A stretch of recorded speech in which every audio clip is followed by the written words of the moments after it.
doors.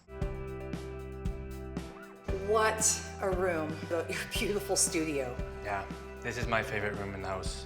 Now, you're both artists, so let's talk a little bit about designing your workspace. Sure. Well, I think when you look for a house to buy, you'll never find one with an art studio.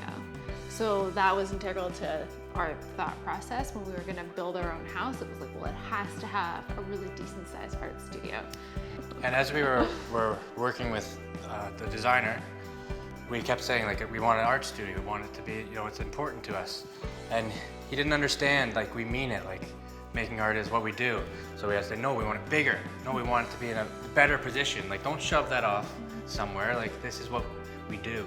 Like in previous houses before we had a proper art studio, where do you make art? Like the dining room table, right? Like the garage, the basement.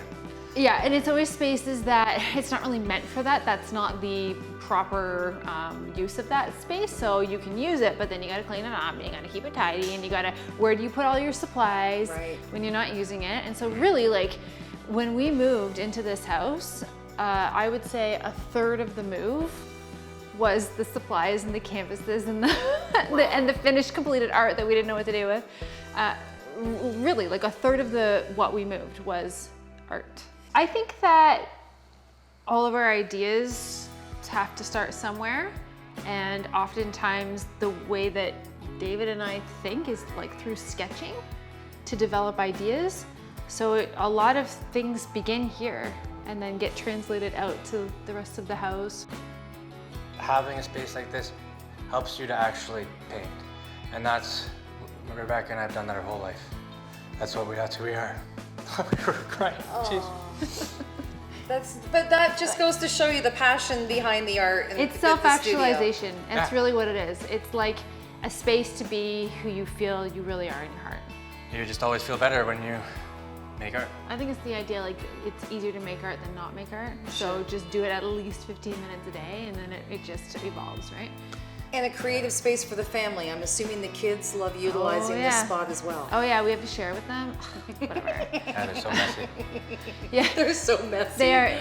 Although, what is that expression? It's, I'm not messy, I'm creative.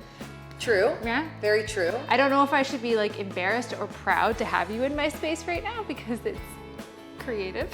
It's very creative though, but I don't find it messy. No? You have so many projects on the go right now that, to me, it's just a creative space. Yeah, there's a lot happening in this space right now. I feel like I'm looking behind the door, and it's actually rather fun. So thanks for letting me into such a personal part of your home, which I would think it's the studio.